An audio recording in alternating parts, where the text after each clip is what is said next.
বাড়িতে বসে সারাদিন কাজ বাজ না থাকায় কি করবো, টাইম পাস করতে একটা জায়গা চাই, তাই চলে গেছিলাম মাছ ধরতে। তা বসে ছিপ টিপ রেডি করতে, মাছের চার বানাতে। আমাদের চারে বসে কিছু লাগে না, শুধু আটা হলেই যথেষ্ট। তা চার বানিয়ে ছিপ দিয়ে ফেলা মাত্রই হঠাৎ করে একটা 2.5 কেজি ওজনের, এই যে দেখতে পাচ্ছ রুই মাছ উঠে এসেছে আমার ছিপে। তাই এটা না নেওয়াই ভালো, এত বড় মাছ খেতে পারবো না, তাই ছুটে ফেলে দিয়েছিলাম। তারপরেই আমার বন্ধুর পাশ থেকে বড় ওজনের একটা তেলাপিয়া মাছ উঠে এসছে।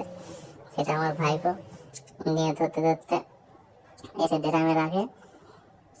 তা আমরা গেছিলাম, 3-4 জন গেছিলাম। আমি কিছুক্ষণ আগে গেছিলাম, ওরা একটু পরে গিয়েছিল। তা দেখো কিভাবে আমার ভাইপো মাছটাকে নিয়ে ড্রামে রাখছে। ভিডিওটা কিছুক্ষণ অবশ্য পরে বানানো, তো একটা মাছ ধরার পরে ভিডিওটা চালু করেছিলাম। তোমরা যে গলা চিংড়িটা দেখলে, সাধারণত গলা চিংড়ি ছিপে ওঠে না। সেই দেখো আবার একটা বড় 2.5 কেজি ওজনের রুই মাছ। এই মাছটা নেবো না ভাবতে ভাবতে আবার একটা মাছ উঠে এসেছিল ছিপে। তা দুটো একসাথে নেওয়ার চিন্তা ভাবনা করতে করতে না ভাবলাম এই মাছগুলো আরো বড় হবে, যখন 5 কেজি ওজন হবে তখন নেবো। তাদের জন্য একেও বললাম ছেড়ে দে, আমিও ছেড়ে দিলাম। তারপরে আবার নিয়ে বসি, নিয়ে আটা লাগিয়ে ছিপ নিয়ে ফেলে দিলাম। ফেলে দেওয়ার পর এখনো ওঠে না মাছ, আর ওঠে না। তো হঠাৎ করে ফের একটা, এই দেখো 3 কেজি ওজনের রুই মাছ। এটা নিয়ে ভাবছি বাড়িতে গিয়ে কি করে খাওয়া যায়, ভেজে খাবো নাকি রান্না করে খাবো। দেখেছো রুই মাছের সাইজটা, এরকম রুই মাছ তোমরা কি দেখেছো?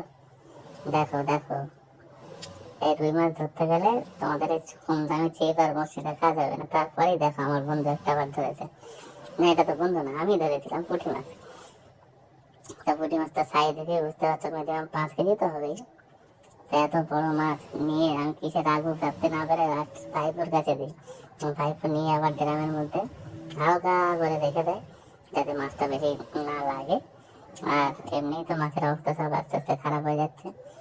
তখন ধরতে অবশ্য অনেকক্ষণ টাইমই লেগেছিল, কারণ আমরা গিয়েছিলাম 11টায়, আর বাড়ি আসতে সময় লেগে গেছিলো অনেকটাই। তারপরে আবার ছিপ নিয়ে রেডি হয়ে বসে আবার একটা 2.5 কেজি ওজনের কাতলা মাছের, দেখো কাতলা মাছের সাইজটা দেখো। এই সাইজের কাতলা মাছ কেটে খেতে যা টেস্ট তোমাদের বলে বোঝানো যাবে না। তারপরে এই পুকুরের মাছ, এই পুকুরে সাধারণত মাছেদের কেক খাওয়ানো হয়। এই দেখো আবার একটা বুঝতে, এটা কি মাছ বলো তো? এটা কালো বোয়াল মাছ। দেখেছো কানের কত ক্ষমতা, ওই যদি কাঁটা হাতে লাগে সাংঘাতিক ব্যথা হয়। সে ব্যথা 3 দিন তো 4 দিন তো থাকবেই, আমার হাতে এখনো ব্যথা অবশ্য 2 দিন 3 দিন থাকে। আবার দেখো ড্রামের মধ্যে 3-4টে মাছ অলরেডি হয়ে গেছে, বেশি হবে সাধারণত 7-8টা হবে। তার ভিতরে একটা গলা চিংড়িও ছিল। গলা চিংড়ি তো ছিপে ওঠে না, তা হঠাৎ করে ভাগ্যক্রমে উঠে গেছিল। আমি আবার আটা ফাটা ছিপে লাগিয়ে নিয়ে আবার ফেলতে শুরু করি। তা এর মধ্যে আমার বন্ধু আবার একটা ছিপ নিয়ে মাছ তুলে নিয়েছিল। এটা মনে হয় ল্যাটা মাছের বাচ্চা। ল্যাটা মাছ সাধারণত আটা খায় না। তো ভাগ্যক্রমে হঠাৎ করে খেয়ে উঠে, ওই দেখো ওটা কি মাছ বলো তো? কড়া সার্পিয়া মাছ। কালারটা দেখেছো, ফুল সাদা কালার।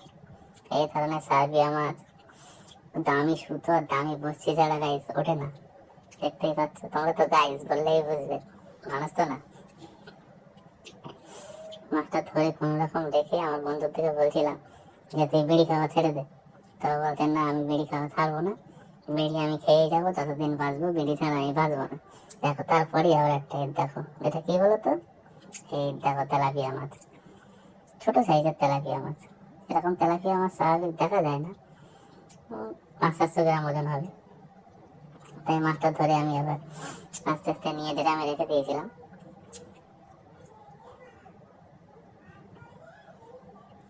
তারপরে আবার ফের আটা দিয়ে বসি লাগিয়ে আবার ফেলেছি মাছ ধরতে। আবার দেখো এটা কি মাছ বলতো? আবার একটা সার্পিয়া। আজকে তো ভাবছিলাম 10-15 কেজি মাছ ধরে নিয়ে বাড়ি যাবো। তার ভেতরে অবশ্য আবার পিকনিক করবে বলছিল সবাই, পিকনিক তো আর করা হয়নি। আমার বন্ধু আবার একটা ধরেছে 3 কেজি ওজনের রুই মাছ। দেখো রুই মাছের সাইজটা দেখো। প্রচন্ড হাওয়া, তার জন্য ভিডিও করতে একটু অসুবিধা হচ্ছিল, তাই দেখা যাচ্ছিল না।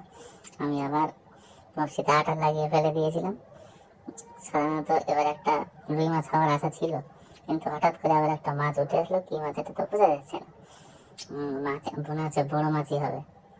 হ্যাঁ 3 কেজি ওজন তো হবেই। হ্যাঁ হ্যাঁ হ্যাঁ হ্যাঁ হ্যাঁ, 3 কেজি ওজনের একটা কাতলা মাছ। দেখো একদম আটা খেয়ে ওর গালে বসে ঢুকে গেছে, চোখ তো অর্ধেক মনে হচ্ছে বেরিয়ে এসছে। এটাও ছেড়ে দিই, নেই না, বয়সী বড় মাছ নেওয়া যাবে না।